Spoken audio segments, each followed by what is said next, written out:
Yes, Chibits, your eyes do not deceive you. Today, I finally bring you my thoughts of Ace of Diamonds. This is the first ever video I've ever focused on this series, and there will be many more in the future. I finally caught up this morning, finished the episodes, had 2 episodes to watched episode 28 and 29 of Season 2, and gotta say, this series has been a fucking blast. It's been a long time since I have binge-watched a series as much as I have Ace of Diamond. I didn't think I would get this into a sports anime. I mean, I've been proven wrong in the past, but I mean, Ace of Diamond, it has this atmosphere about it that is very different, I think, from the norm I have seen from other sports. Maybe it's because in the past, I used to play baseball. And I was a big fan of baseball growing up. So I feel like I have a little bit more of a connection with this series than other sports anime just because I love baseball over everything else. Like, baseball is my favorite sport. And so to see this into an anime, yeah, it was, damn. I learned a lot. I learned a lot watching this series about baseball and different type of ball throws and different things I didn't know about, but that's not the point here, okay?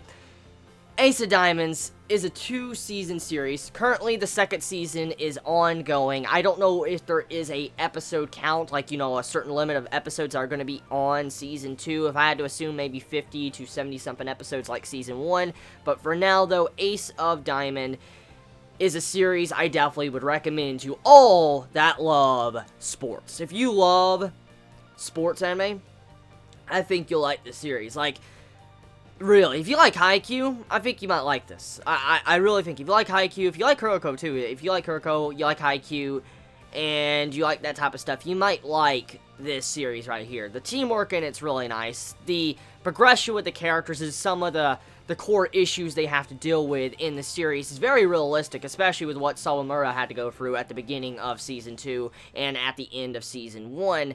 There was some really good dilemmas each individual character so far has had to deal with. Not all the characters have had to deal with certain issues, but majority of the characters have had the time to shine, which is really good. I mean, I'm glad the series doesn't just focus on the title character, just, you know, Eijun Sawamura. I'm glad they focus on all sorts of variety of characters. They don't even just focus on our team, they also focus on other teams around the different parts of the country. So, I mean, right off the bat, Ace of Diamond hit me in the sweet spot because how good it was at telling the characters' backstories along with fleshing out these characters where I can appreciate them for the future events they have to go through.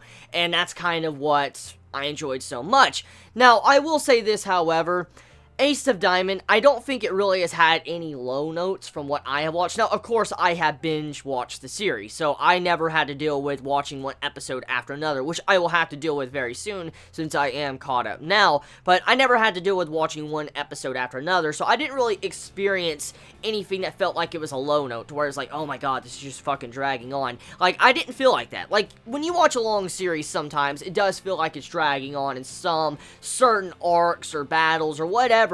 Usually feels like it's dragging on, but for some reason Ace of Diamond did not feel like that to me when I was watching it. Maybe it was because I was just getting so passionate about the series and just loving it as I was going along the ride that I just completely forgot about some of those slow moments. But whatever the case may be, it was still an experience I'm glad I had when it came to watching this. I definitely am glad I started this, and I'm glad that so many, even the Chibits that sent me fan mail about this series, about, like, you need to start the series, I'm glad you did, because I gave it a shot because of some of you Chibits in the fan mail letters you sent me, telling me I need to start Ace of Diamonds. So, that is why. That's one of the main reasons. Now, I'm sorry I didn't do any first impressions on the first couple episodes, because, here's the thing, I got so into it, I started just watching episode after episode after episode after episode, and I was like, fuck, and just like, fuck it, I'm just gonna finish the entirety of, you know, the series. Well, actually, my plan was to do a video after Season 1, to be honest here. I was wanting to do a video after Season 1, after, like, the 75 episodes, but for some reason, I just continue on because of the aftermath of what happened at the end of season 1, or the finale of the first season, like that final match. Oh my god. Spoilers right here. Spoilers, spoilers, spoilers, spoilers, spoilers. That fucking finale. That finale. Oh my god. That finale. That was fucking amazing. Like, straight up fucking amazing. Oh my god. Like, if I didn't love the series already at that point, like, if I did not like Ace of Diamond, or if I was on the fence about it, that match right there would have concreted my impressions of the series that I love the series.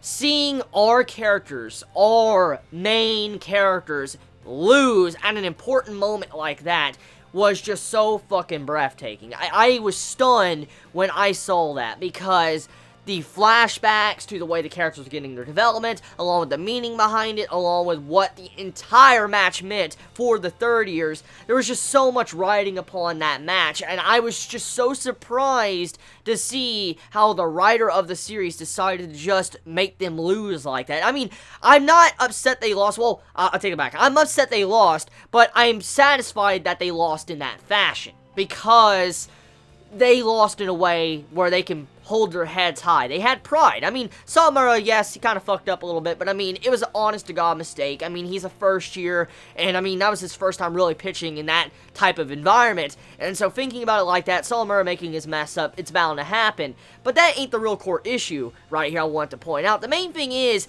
seeing how our characters lost with a variety of different things, and you really don't know what would have really have happened if something would have been changed. Like, I mean, what if some of the characters would have been able to do a little bit better and some of them weren't hurt? And if some of them wouldn't have been overcome by the pressure of the batters? There's just so many different things that could have changed depending on what would have happened in the coach's decision.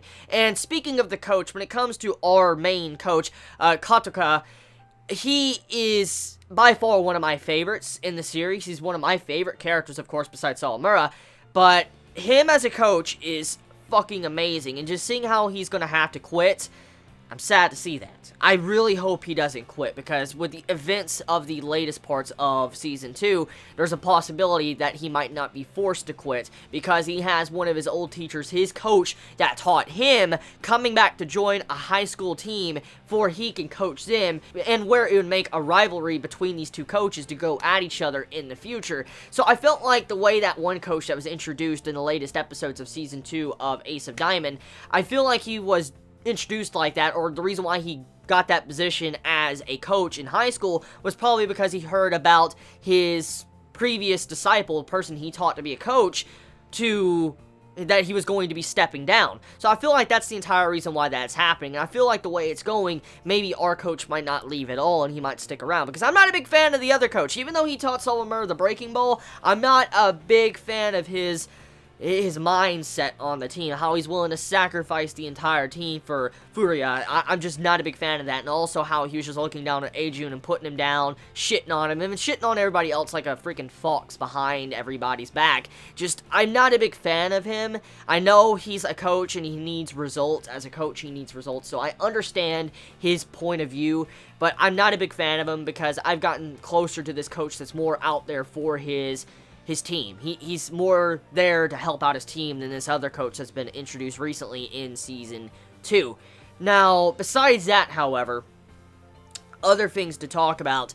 I personally believe that Ace of Diamond, what makes it so good is because you don't know who is going to win, who is going to lose. You never know how the match is going to turn out, because there's been many matches throughout the entirety of this series where you don't know who is going to win. You don't know if there's going to be a dark horse that comes out of nowhere and wrecks people. You don't know if, the team that you expected to win is going to win. I mean, there's just so many different variables throughout the entirety of watching this that you never know what is going to happen. And I feel like that's what really keeps the series so engaging and so fun to watch, is because you never know if our team is going to be able to win. You never know if our team is going to get in, an accident or they're injured. You never know if they're going to make a colossal fuck up and then they're going to be removed from the team. You never know if someone is going to be replaced with another member from the second Sting. I mean, there's just so many different variables that can play in the series that makes it so engaging that you don't know what to expect with the next episode. And I feel like that's why Ace of Diamond was such a good watch for me, because I never knew what was coming next. I never knew what to expect. I never knew if our team was going to win, if our team was going to lose, and after the aftermath of the finale match when they lost, you don't know what to expect anymore. Like, are they going to be fine? Are they going to continue on? I mean, they just lost their core players. They lost all their batters that were really good, and they just lost them like that. So, I mean, there was just many things that happened that just continue making you think, and I feel like that's one of the main reasons why I feel like Ace of Diamond is cherished by so many, and why it has been recommended to me by so many Chibits in the past. So yes, my first impressions of Ace of Diamond, hell of a ride. Hell of a fucking ride. Hell of a ride. It was too good. It was way too fucking good. By far, I think, one of my personal favorite sports anime I've ever seen. It's definitely... Okay, I love Yomoshi Pedal. I love Yomoshi Pedal, but I have to say this is a very close second, or almost to first place for my favorites when it comes to sports, what I have seen. This right here is just so good. Teamwork, characters, animation, production IG, and Madhouse working together on one series. You couldn't ask for any fucking more. So tell me your thoughts in the comments below, and I will see you all in future Ace of Diamond videos. So stay tuned. You all have a wonderful day or night wherever you live. And also the daily vlog will be out late tonight because I gotta edit this video, gotta upload Taizai, and yeah, so just stay tuned to that as well. So there will be a vlog, don't worry about that. It'll be up later tonight, probably early Tuesday morning. So you all have a wonderful day or night wherever you live. Please be safe. Chibi out.